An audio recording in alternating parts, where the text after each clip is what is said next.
और रुक करेंगे मौसम के लिहाज से अगली बड़ी खबर की ओर। इस वक्त की बड़ी और अहम जानकारी, दिल्ली एनसीआर समेत हरियाणा में कोहरा और ठिठुरन देखी जा रही है। कोहरे के चलते कई जगहों पर विजिबिलिटी जीरो हो चुकी है। कोहरे से सड़क, रेल और हवाई यातायात प्रभावित है। वहीं तापमान में भी इस दौरान भारी गिरावट दर्ज की जा रही है। ठंड से बचने के लिए लोग अलाव का सहारा ले रहे हैं। ये बड़ी और अहम अपडेट आपको बता रहे हैं। इस वक्त की ये बड़ी जानकारी, दिल्ली एनसीआर समेत हरियाणा में कोहरा और ठिठुरन देखी जा रही है। कोहरे के चलते कई जगहों पर विजिबिलिटी जीरो हो चुकी है। कोहरे से सड़क, रेल और हवाई यातायात प्रभावित हैं। तापमान में भी इस दौरान भारी गिरावट दर्ज की जा रही है।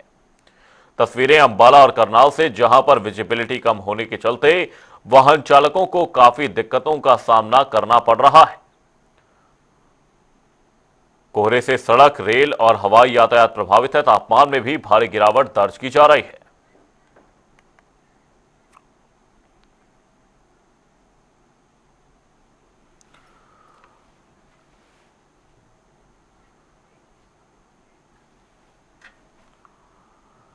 और इसी खबर पर तमाम जानकारी के साथ हमारे दो सहयोगी हमारे साथ जुड़े हुए। भिवानी से हमारे सहयोगी दीपक मटरेजा और साथ ही रेवाड़ी से हमारे सहयोगी सुरेंद्र गौड़ हमारे साथ जुड़े हुए हैं। सबसे पहले दीपक, आपका रुख करेंगे।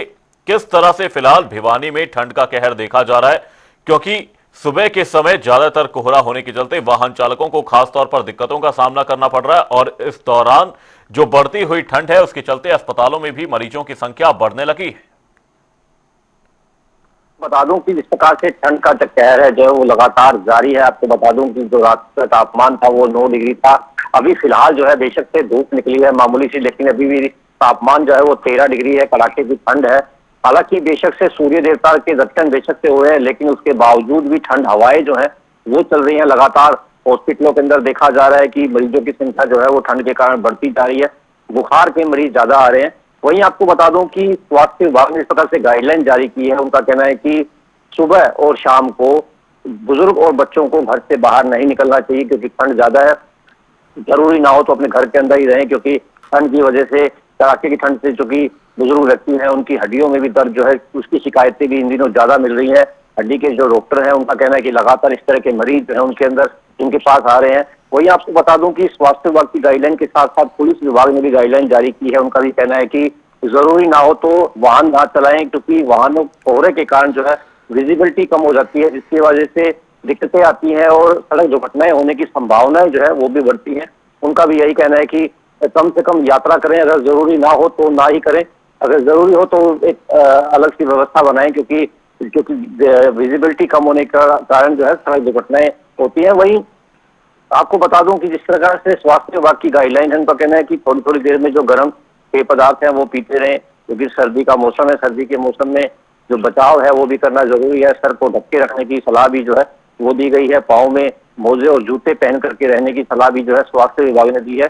लगातार जो मौसम है उसमें ठंड का मौसम। आपको बता दूं कि साथ ही प्रशासन ने भी व्यवस्थाएं की हैं, रेन बसेरे बनाए हैं, क्योंकि भिवानी के अंदर रेलवे स्टेशन के पास एक रेन बसेरा बनाया गया है, वहीं बस स्टैंड के पास भी बनाया गया है, ताकि जो यात्री लेट हो जाते हैं उनको अगर कोई वाहन ना मिले, साधन ना मिले, तो वहां पर रह भी सकते हैं। उसकी तमाम व्यवस्थाएं जो है वो प्रशासन ने की है, क्योंकि ट्रेनें जो है वो 8 से 9 घंटे लेट चल रही हैं, क्योंकि विजिबिलिटी कम है और साथ ही ठंड का मौसम है। वहीं बसों की जो हरियाणा रोडवेज है वो भी जो है इन दिनों लेट चल रही है, क्योंकि ठंड का मौसम है, विजिबिलिटी कम है। इस तरह की ठंड के कारण जो है ये जो है इसकी दिक्कतें जो है ज्यादा आ रही है। काफी जो है आपको बता दूं कि सड़कों पर भी एक तरह से सन्नाटा जो है वो ठंड के मौसम के अंदर देखा जा सकता है, क्योंकि ठंड के मौसम के अंदर सुबह और शाम जो है लोगों के आवागमन भी जो है काफी कम होता है। या कुछ लोग भी, जिस प्रकार से मैं यहीं घूम रहे से पूछ लेता हूँ, सर किस प्रकार की व्यवस्थाएं ठंड कितनी है लग रही है आप लोगों को?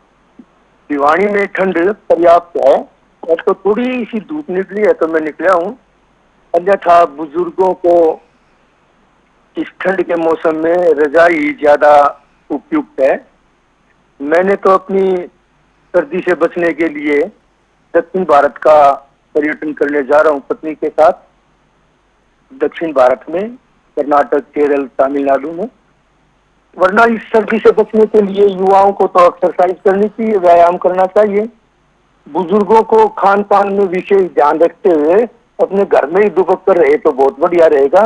विशेष रूप से बच्चों को और भी ज्यादा सुरक्षा की दृष्टि से उनके माता पिता को ध्यान देना चाहिए। इस सर्दी से बचने के तो यही उपाय है।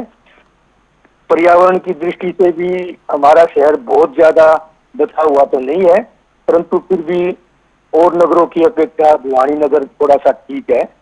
फिर भी ठंड से बचने के लिए आदमी को पर्याप्त उपाय रखने चाहिए। मेरा तो यही संदेश। बिल्कुल इस प्रकार से कहा जा रहा है कि ठंड से बचने के लिए पर्याप्त उपाय जो है वो जरूर करने चाहिए, क्योंकि ठंड ज्यादा है, ठंड के कारण काफी दिक्कतें जो है वो भी आती हैं, इसलिए ठंड का बचाव जो है वो जरूरी। रेवाड़ी से हमारे सहयोगी सुरेंद्र गौड़ हमारे साथ लगातार जुड़े हुए। सुरेंद्र, आपसे जानने की कोशिश करेंगे, जैसा कि आपके पीछे देख भी पा रहे हैं, बहुत ज्यादा कोहरा रेवाड़ी में फिलहाल देखा जा रहा है। किस तरह की दिक्कतें इस दौरान वाहन चालकों के लिए, और प्रशासन किस तरह की एडवाइजरी यहां पर वाहन चालकों के लिए जारी कर रहा है?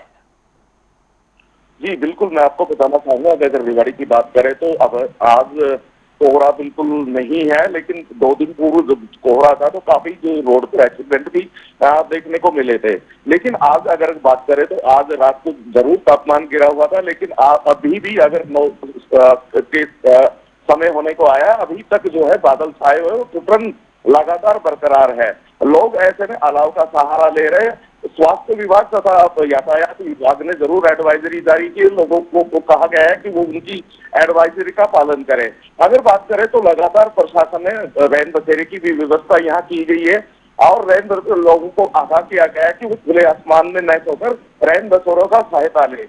अगर बात करें तो लगातार ओपीडी की जो लगातार अस्पतालों की जो ओपीडी है वो लगातार बढ़ रही है, क्योंकि अगर देखा जा रहा है कि दिन में जो तापमान है वो कहीं ना कहीं कम होता है और रात को अधिक होता है, तो ऐसे में कहीं ना कहीं बच्चों तथा बुजुर्ग जो है उनको इन दिक्कतों का सामना करना पड़ रहा है। ज्यादातर ओपीडी सर्दी से जो संबंधित बीमारियां हैं उनसे देखी जा रही है। ऐसे में प्रशासन ने जरूर एडवाइजरी जारी की है और उन्होंने कहा कि उनकी एडवाइजरी पर लोग उनको ध्यान दें। अगर बात करें तो यहाँ जो सरसों और गेहूं की फसल बोई जाती है, तो ऐसे में कोहरे की ज्यादा आवश्यकता है। किसान कोहरा चाहते हैं, लेकिन आज अगर बात करें अभी धूप निकली है तो कोहरा नहीं पड़ रहा, तो कहीं ना कहीं किसान भी चिंतित है। किसान चाहते हैं कि कोहरा पड़े और उनकी फसलों को कहीं ना कहीं फायदा हो। जी, ठंड से बचने के लिए लोग अलाव का सहारा ले रहे हैं। बहुत बहुत धन्यवाद आप दोनों ही सहयोगियों का तमाम जानकारी के लिए। दिल्ली एनसीआर समेत हरियाणा में कोहरे और ठंड का कहर देखा जा रहा है और साथ ही इस दौरान लोग एहतियातन तमाम इंतजामों को अपनाते हुए नजर आ रहे हैं।